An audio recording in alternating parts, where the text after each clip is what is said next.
his hand down another man's pants without setting off the faggot alarm.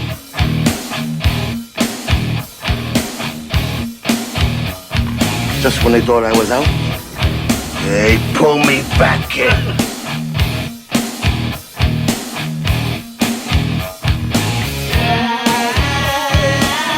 Ladies and gentlemen, are you ready?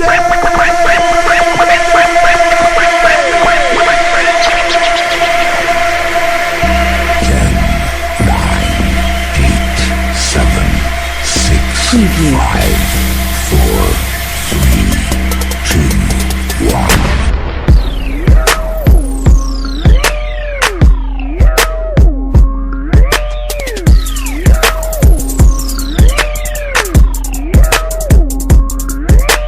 Welcome back to another episode of BLAHcast. In actual fact, it's the sophomore. I'm your host, Mikey 7, with my good friend Shaun Davis. And tonight is a big two-way feature. Absolutely massive. So we've got a segment on Comic-Con. Huge. Comic-Con 2014. And we can only think of one man and one man only to bring in to this whole feature. I only had one. We only had one in mind. This was our difficult second album. Yes. I think we've got the solution to it. I'd like to introduce Mr. David Coath. You'll know me as the incredibly tall person who was waiting for 4 hours to see Princess Leia, Carrie Fisher herself, at the London Film Comic Con. Admirable. And not the tall guy who was sat in front of you at the Stan Lee tour, honest. Dave, it's an absolute pleasure to have you on board tonight. And Good to be here, boys. Yeah, brilliant. Great to see you. What's crap tonight? Tonight's show is going to feature a lot, obviously, like we said, about Comic-Con 2014. Yeah. I've got a big, massive segment on TV shows. We brought Dave in the Comic Corner. And obviously parts of what happened at Comic-Con, i.e. cosplay, big film features. Movies, great time. So it's going to be a good show tonight, people. Cracking, man. I just want to say one thing before we do carry on. The pilot episode that went out, thank you so much to all the listeners, all of our listeners that took part, that love the show. Even if there's negative comments, we haven't had one yet, which is good. But that alone has been a massive boost for us. So thank you so much for that. Can I ask you a question, Mike? Yes. Off the back of that podcast, did you get laid? No, I didn't. Can I just throw it over to you? How many Labradors did you sleep with after that cast? Does getting really drunk and falling asleep on Poppy count? No.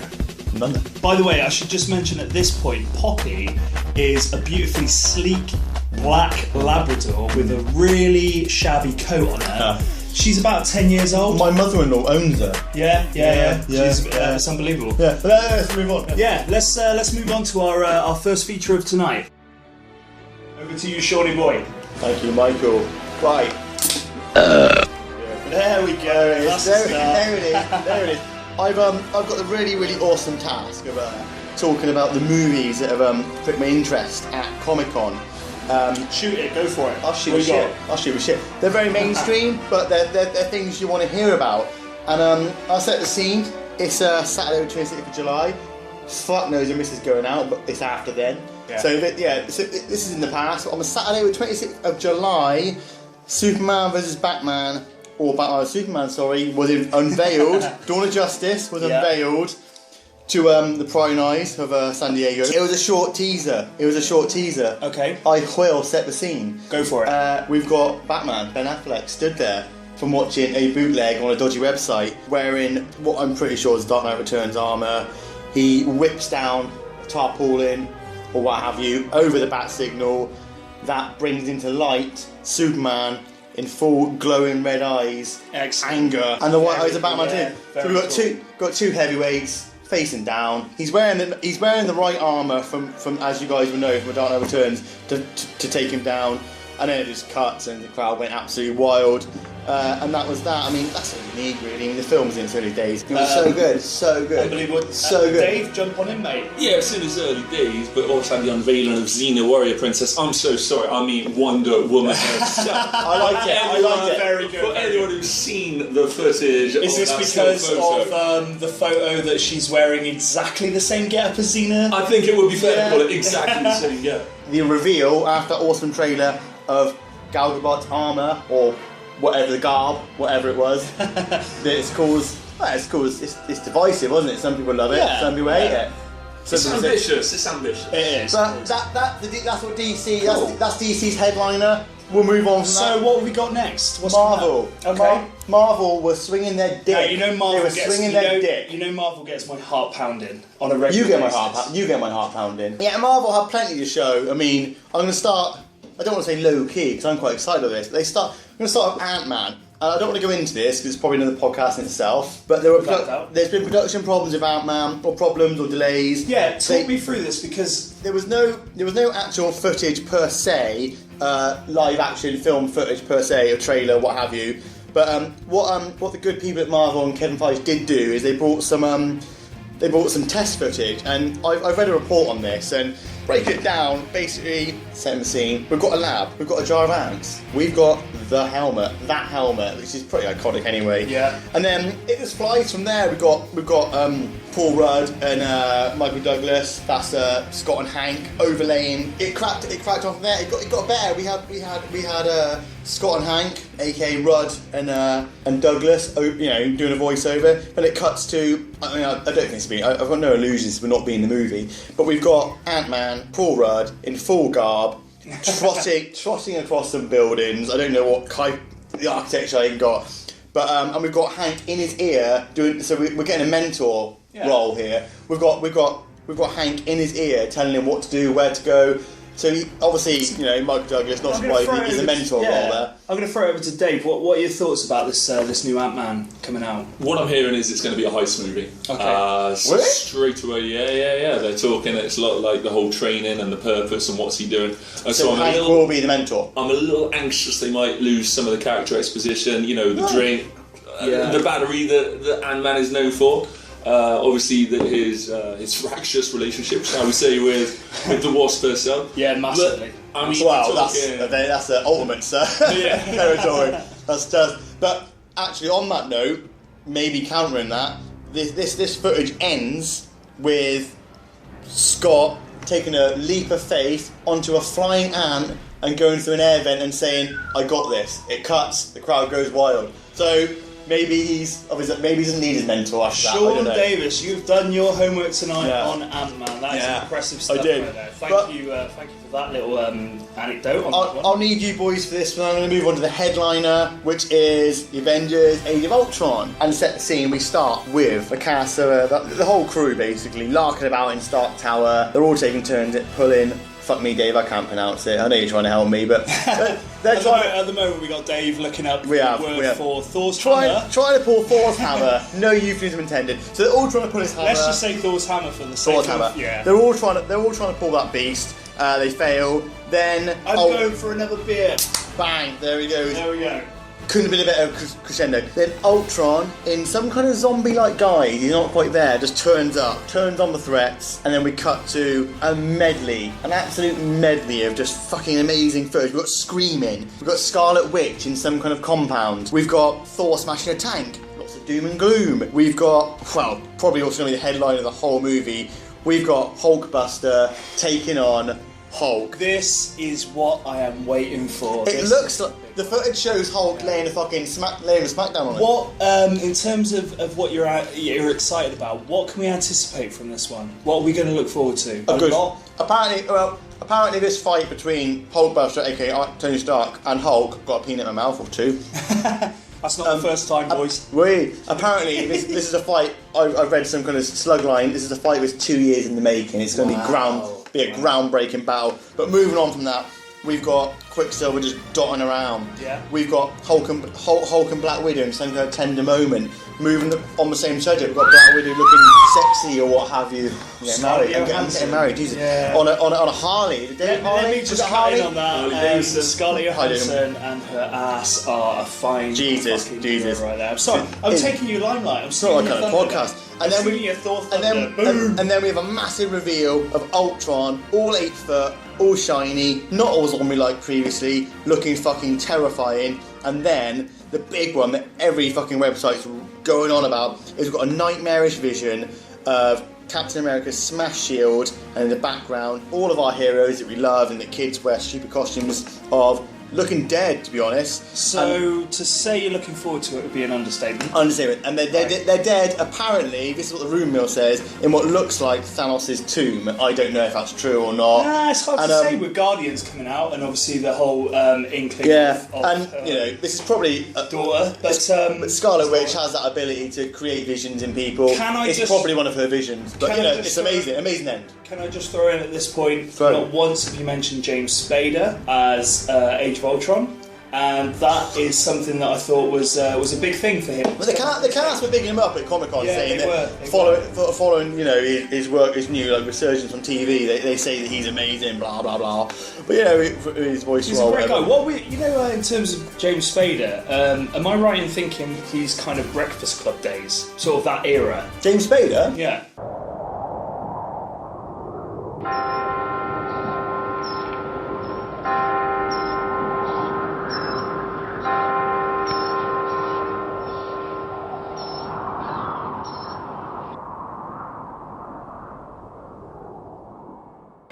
Very 80s. Very 80s. But yeah, he's been around for a few years. Awesome stuff. Right. He's got a little snippet segment of Comic-Con that he's been reviewing. So back over to you, Shaun, and for fuck's sake, keep it fucking simple. Short and simple. Quick roundup of things that took my interest at Comic-Con. 20th Century Fox, are obviously fucking about. They haven't got any footage or what have you of the new Fantastic Four reboot. But they did some kind of backdoor teaser of the Thing. They posted a picture on their website of him. Cool. So we've got a new Ben Grimm online. Looks a bit more scary. Not so Michael Chiklis. Not so fucking orange, that's for sure. Yeah. Cracking on with that. This is a bit heat, but I think it's quite interesting. Reports indicate that Joaquin Phoenix was spotted buying Doctor Strange comics in San Diego. I know it sounds corny, but he was apparently seen doing it.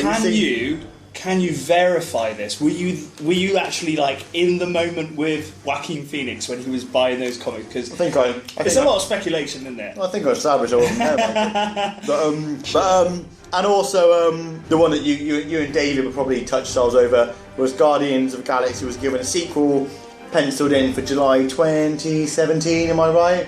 Yeah. So those are my snippets. There's probably more. Have you guys got any more? Not until my feature comes up later on, but yeah, I'm all good for snippets. Snippets. Dave, how about yourself, man? You got anything? What else? So Comic-Con, in short, what has grabbed your balls? Comic-Con, sure, we got some great Hot Toys action figures. If you've got £200-300 that you just want to spare, then you can get yourself some lovely pieces of work featured on Guardians of the Galaxy. Really? So big on memorabilia? Yeah, big on memorabilia, but I love the fact that Kevin Bacon did his little selfie. Did you boys see that? No, I didn't. So everyone knows the whole 6 degrees of Kevin Bacon. Yes, we do. So he decides to do a whole 1 degree of Kevin Bacon for all the guys who are in the panel for the following coming to watch him. Okay. Takes a lovely little selfie with about 2,000 people. Excellent. I think that was the whole premises of Comic-Con this year. There was a lot of selfies happening. A massive amount. All the rage of the Oscars. Yeah, it was. It was all the rage of the Oscars. Obviously started by Ellen and taken from there. So. On Twitter alone, the Twitter sphere was wrapped full of fucking Walking Dead selfies, Sons of Anarchy selfies, massive amount. You're a selfie. I'm a massive fucking selfie. Mate, there's nothing like a bearded selfie, let me tell you. That's a shameless plug on my Follow Instagram. that man on Twitter and you see a beard. David, any movies? Mike's going to cover TV. Any movies I haven't covered, because let's face it, I won't mainstream my 3 that you want to talk about. We're just going to say one word, we'll come back to it later. Tusk. We will. Yes. And on that note, we will move on. We're going to hand over to Mikey 7. Always do sober what you do drunk, and it'll teach you to keep your mouth shut. Hemingway said that. Yes, he did. And he said it to me. Okay, on Shaun's note of Tusk and what Dave had to say on it, I'm just going to say, literally, I spoke about it last week, and on the premises of that, I've been following the whole show of what he'd done on Smodcast, what he'd done on everything else. In terms of Tusk, Walrus, yes. He took an idea from Gumtree, and on Gumtree he basically read off an ad from someone in Brighton. Kevin Smiths did? Yeah. Jesus. And he saw the ad on Brighton, on a Brighton Gumtree. He took it and he flipped it on his ass. That's the long and short of it. Wow. He went dark on it on his podcast. What was the premise? The initial podcast was him just talking about what it would be like for somebody that wanted to rent out a room, but the basis of of him renting out the room was that he had to dress up as a walrus for 2 hours a day. That's the movie. No, that's not the movie. That's the basis of the Gumtree ad. He then took it, flipped it completely on his fucking head, and then just decided to go dark. The more you listen to this podcast, which is I think longer than ours, may I just say, Is it?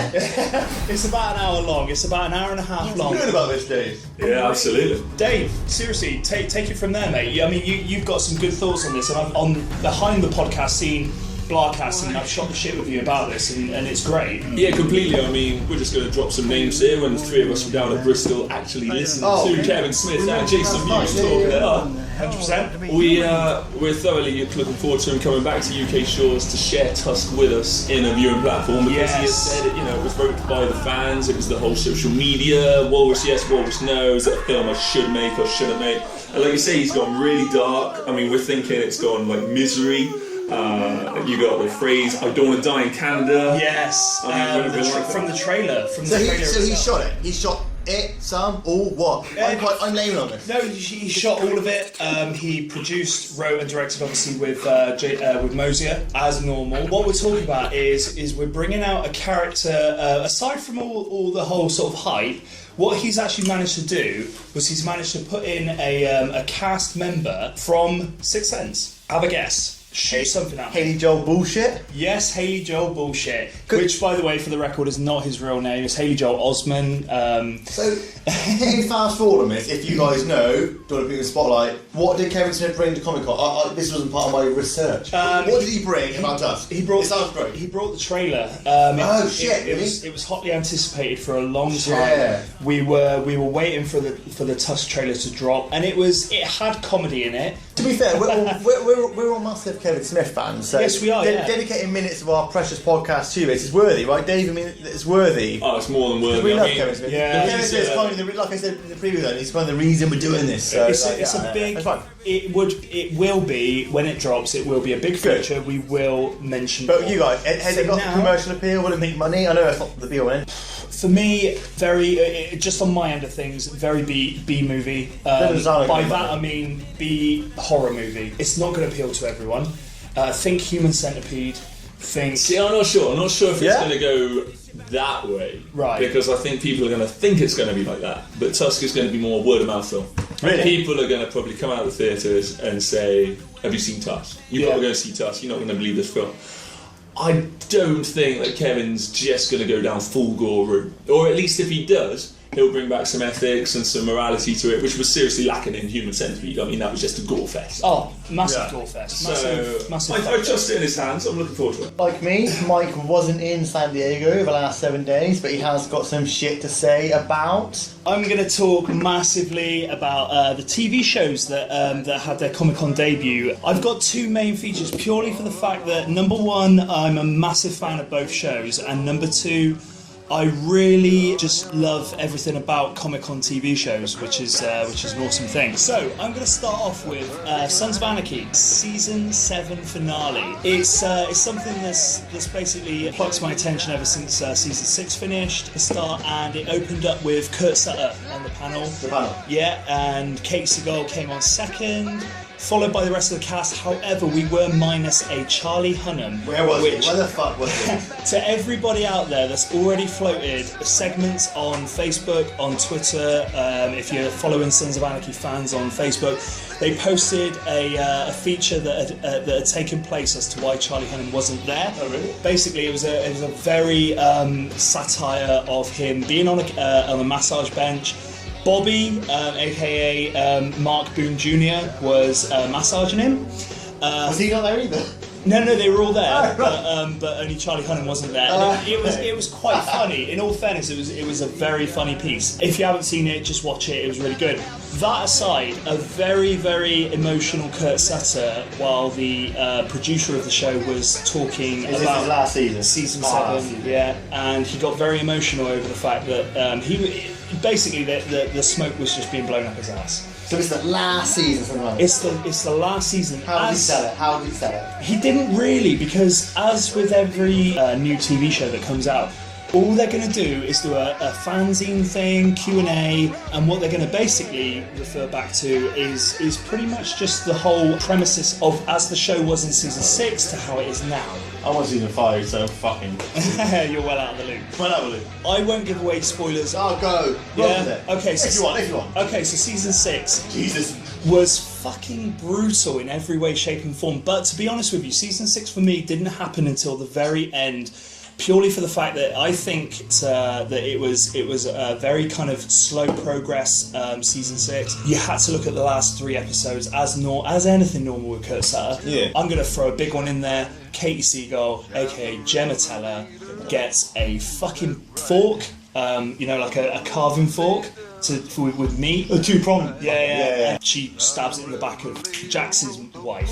I've always wanted to do that with someone. Yeah? Always. Okay, alright. Just to, we don't do this enough. To involve the listeners, comment. When you see this podcast, tell Mike, no, that was shit, or no, that was great. Tell us what you think. Please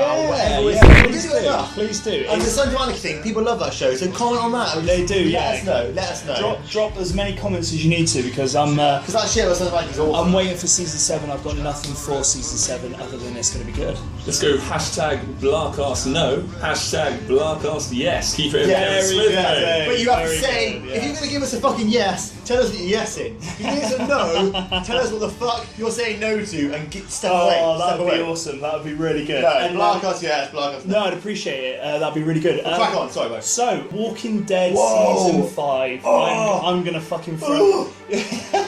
I'm going to throw the big one out there. It was a fantastic panel made up of every cast that is featured in season 4 at the moment, minus the governor. And Andrew Lincoln he had a really good feature, actually, to be honest. It was him showing how he prepares for the character of Rick Grimes, and it shows him beating the shit out of a fucking car. Was that what he did in Love Actually? Probably the same thing. Probably the same preparation. Yeah, but you know what? I mean, if you're holding up cue cards... Kind of fucking cue cards. Harassed. In front of Keira Knightley, yeah. He really did.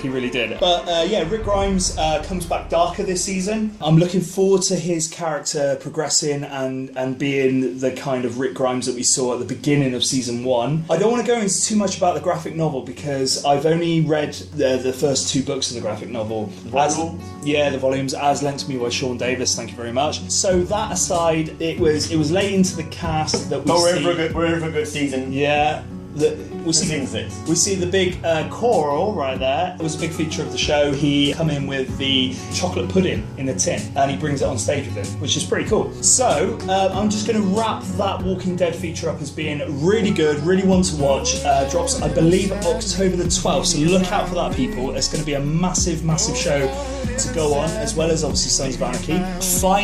Finally in my feature tonight, I want to talk about the fact that you can't go to Comic-Con, not that I've ever been, but you can't watch Comic-Con on YouTube without seeing a mass amount of cosplay. And love it or hate it, I love the fact that I can watch, for the best part of, I would say, probably 30 minutes, is women walking around in latex with insanely massive, pumped up fucking chests. I mean, it's just... David is hot, sorry. Yeah, what the fuck is that you're holding up? What is that you're holding up? David's just shown... Who is that? A picture of... We were told before coming on air that we had to make sure we had sources and what we said was accurate information. Who is she? I was merely finding some sources, showing some cosplay. Who is she and what does she want? That's what you got. Harley Quinn. Oh! I mean, it's brilliant, and I for one got my fucking jollies off over the fact that Oh, I could go there and fucking blow my load. I'm not talking about money either. I'm talking about fucking literally just taking my fucking wang out and fucking showing it off. Keep it in. I'll keep it in for the record on that. So that's me done. I'm not going to ramble on like Sean Davis did in his last feature. I love it. I think you have. Unbelievable, and thank you. I'm now going to throw it over to our guest spot star of the show tonight, Mr. Dave Coates. Yes! And this is his segment on, wait for it,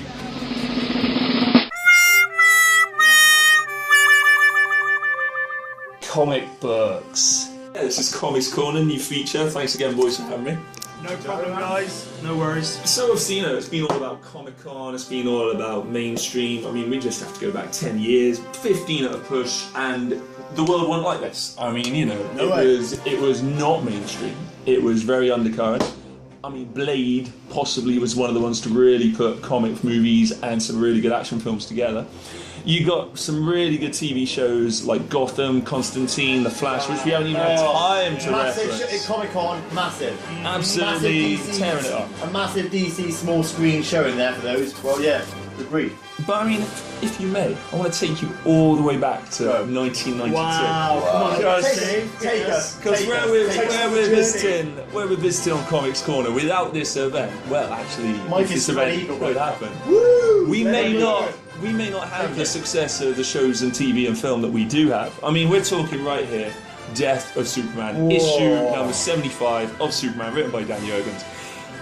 But there's a bit more of a story to it than that. Take us on this journey, Dave. This is a big comic. I know it's in a nutshell, series. Superboy TV show gets cancelled. Superman are thinking, our sales figures aren't going great. We need to have a big kind of launch of something, and they're thinking, right, let's have Clark Kent marry Lois Lane, instant sales figures, job done. Excellent. Not as simple as that, because Superboy wasn't as successful as planned. Okay. WB came along with New Adventures of Superman, Lois and Clark if you're over the other side of the pond. And that's early 90s. Dean Cain, Terry Hatcher.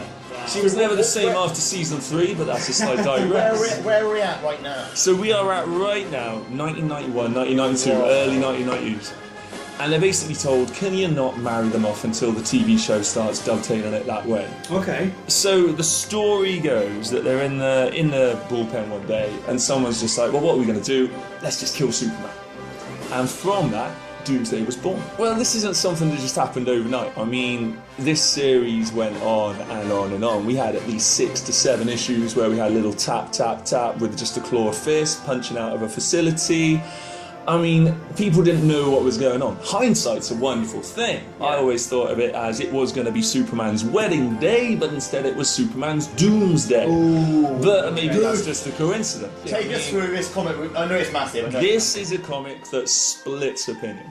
I mean, first of all, critically it splits opinion. Some people loved it, some people didn't. But then it became the fact it was a publicity stunt. Well, give us a short synopsis. What happens? Superman dies. Whoa. As simple as that. How did you sugarcoat it? Jesus. I found it brilliant, but the more I read up on it, I do feel a bit bad. 2.5 million to 3 million units were sold of this comic. And it was basically done to sell comics. So what are the events that we get for his death? This spoils. Spoil it.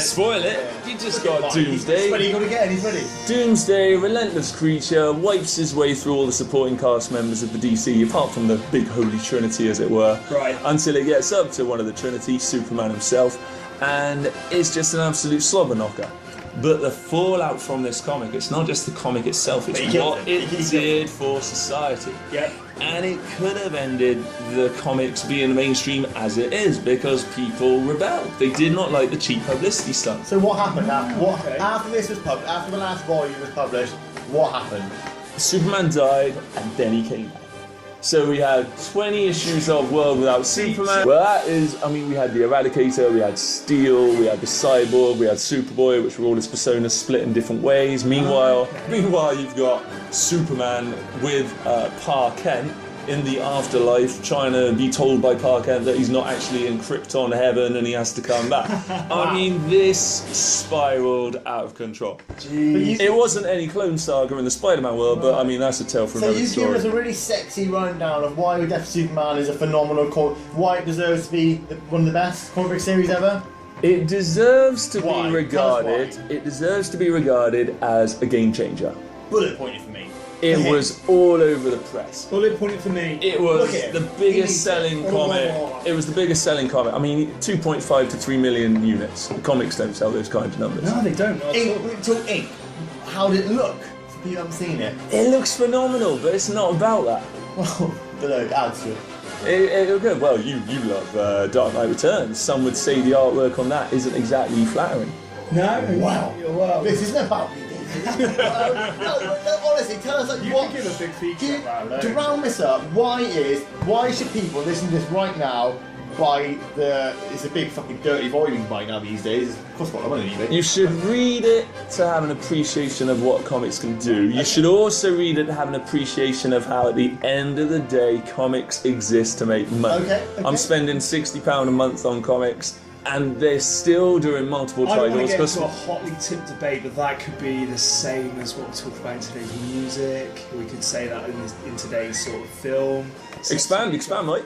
Well, I mean, in terms of like you've got a comic book that sells that many volumes, that's unheard of. For its time, that was unheard of. And if we can go from that into today's climate of downloads, audio downloads, that kind of thing, that's huge. That is absolutely huge. I mean, on that alone, unbelievable, Dave. Thank you. Yeah, no, Dave, it's amazing. Amazing. It's been a pleasure being here on Comics Corner. If it ever features back, if we have comics, yes, comics, no.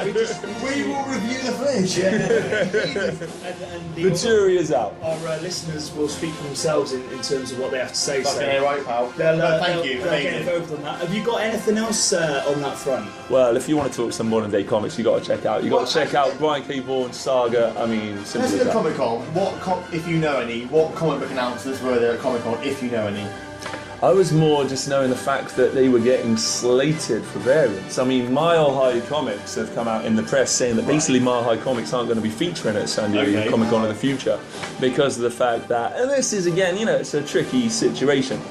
Dealers are being told from certain publishers that they can't queue up and buy variants. Why are they being told they can't buy variants? Because they're then going to go and flip it with double the price tag on their store. So, the main publishers are saying, well, yeah, you're not going to make money out of it. We're talking scalpers, that kind of thing. Scalpers who aren't even really hiding it. I mean, like, they'll go next door to one stall, and I mean, the stories were all over Twitter. I mean, Mike, is this when you moan about dealers on Saturday night? Is this something different? This is when I worry about... It's something different, isn't it? Yeah, ketamine pushers and all that kind of thing. That's something different, right. So Yeah, that's so different. Comic users are not ketamine pushers. Just for the record. You're a go-to. Just for the You're record. a go-to comic book guy. That's so in... From listening to you speak, I want to read... Because I'm not going to lie, I haven't read it. But I want to read The Death of Superman and all that jazz. I want to read... I'm going to bid on fucking eBay while I get the clearance from the missus. I'm going to buy it. Will there ever be either a TV show or a said movie? They done it animated. Okay. They did it animated. That's old as well, isn't it? That wasn't the best, but saying that, it's been done. Okay. So it's out there. Okay. It's not a George out, Mike, but they amazing. Awesome stuff right there. Awesome Amazing. stuff. It's interesting. So on the whole, how did you find this year's Comic Con 2014? Yeah, Dave, we haven't asked you. I found it very mainstream, but at the same time, I didn't really feel there were those big wow moments. There were wow moments everyone was expecting to see. Yeah, last year's big wow moment. I mean, when they're reading from the script of the original, which you love, Shaun, the original Dark Knight Returns. And that all went absolutely mental for that. There weren't really moments like that. I think the final thing to say on this one of what I basically think is that it was one for the fans this year. It wasn't so much groundbreaking stuff. We had the whole Peter Jackson going around as the ghoul, taking photos with people, and then revealing online afterwards if you had a photo with this person, it was actually Peter Jackson, Lord of the Rings director, Hobbit director himself. Amazing. And it was nice for the fans. I still, of course, want to go there one day. You boys want to go there one day? Hell yeah! I mean, do. It's a possibility where at one point, if I meet a cosplay girl, I'm going to use that as my little fucking segment to actually get fucking my stag weekend there. You got engaged first, that's fine.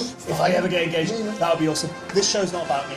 It's all about the fans. So we're gonna have, whereas only fools and horses at this time next year will be millionaires. Yeah. How's this going to be in 10 years' time? We'll have a panel at comedy. We'll do the BLAHcast. Yeah, that's right. That's all good. That's all good, guys. All good. Unbelievable. So to round this off, okay. So to wrap off tonight's show, it's been an absolute pleasure, and I just want to talk about what's going to happen for the next couple of weeks.